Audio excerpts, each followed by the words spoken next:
Ser is not permanent and estar is not temporary. So what's the difference between these two verbs? We are going to learn these two verbs with two keywords. Ser gonna be identification. And we are going to associate estar with circumstance or no identification. Why these keywords? When we use ser, we are identifying something or someone. For example, ajolotito. What are the main characteristics about ajolotito? Well, él es rosa, él es mexicano, él es maestro, él es gordo, and él es feliz. If I want to put an image about ajolotito in someone's brain, I need to describe ajolotito with ser because I identify ajolotito with these characteristics. Mexicano, maestro, feliz y gordito. On the other hand, we have star, circumstance, or no identification. Why is this important? Because I think one of the characteristics of ajolotito is being a teacher. But maybe he studied law. So being a teacher, like Spanish teacher, is actually not the best profession for him. So he will say, probably he, ajolotito, the same characteristics with unidentified, with identify him, he doesn't feel identified with that. So if, for example, he finds students of law and he is a lawyer, he gonna say estoy de maestro because he doesn't feel identified with that profession. So he thinks it's a circumstance. He gonna change profession, or at least his perspective is that is not the best profession to work as a Spanish teacher. In the other way, me, Alex, I would say soy maestro because I like my profession. But ajolotito would say estoy de maestro because he don't like to be a teacher. He doesn't like to be a teacher. Feliz, what happened with feliz? Feliz is an emotion. Can we use ser?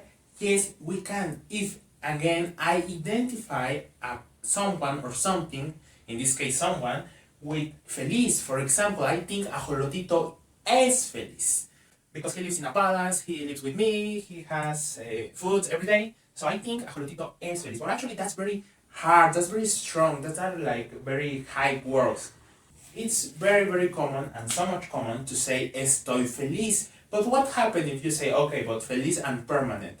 Well, feliz is an emotion. So we can ser feliz if I identify a person. That doesn't mean ajolotito cannot get mad or cannot get sad or cannot get any other emotion. That's why emotions are a little bit hard to say with ser. It's possible. But for me, I always smile. I'm always like happy with my life, with my students, with my family, with my friends. So probably I'm gonna say, siempre estoy feliz. That's my daily circumstance. Every day I'm happy. And that's very common to express that emotion, it's my daily emotion. It's my daily life to be happy.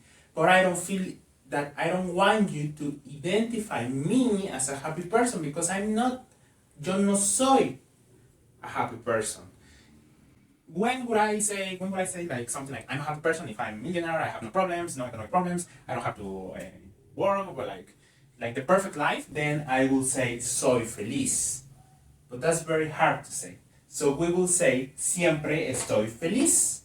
Our last word that we're going to check is gordito. So for me, ajolotito es gordito with ser. It's one of the main characteristics, again, that I want to describe ajolotito. Like if I'm describing ajolotito with another person, what I want is that person gets an image about what's ajolotito, or who is ajolotito, or how is ajolotito. So one of the main characteristics for me is that él es gordito. But ajolotito, and probably no one, feels identified with be fat. If you are describing yourself, it's very rude because gordophobic society to say yo soy gordo. Maybe the leader movement against gordophobia, then he will say or she will say soy gordito, because that means I want you to identify with this word, with gordo. I'm proud of being gordo. So that's not very common. Even if you have been gordo all your life and you are not planning to be on a diet, and probably you're going to be gordo all your life. But for you, if I'm gordo, it's gonna be the same. No identification. For me, it's a circumstance, my perspective. And that's the key word to understand these two verbs. Perspective. It's an identification for me, can change for another person. The perspective of identify someone can change between people. So, yo soy profesor, but Ajolotito está de profesor. Yo estoy feliz, por Ajolotito es feliz. Yo estoy gordito, but Ajolotito es gordito. Because those are my perspectives about me and about Ajolotito. So again, you have to think in ser with identification and start with circumstance. So this explanation is based on cognitive grammar. It's very innovative theories about how to teach difficult words. What is happening in your native speakers' brains? When we say ser, we are identified. When we say estar, it's a circumstance or a non-identification. These theories are the theories that I'm used to teach Spanish. So if you are interested in learning Spanish in a very innovative and very clear and very fun and easy way, you can send us a direct message. I'm Alex, and all the teachers that I work with are native certified and very well prepared teachers, and so and very important, they have studied something related with linguistics, so they can teach you in the best way with this kind of explanation.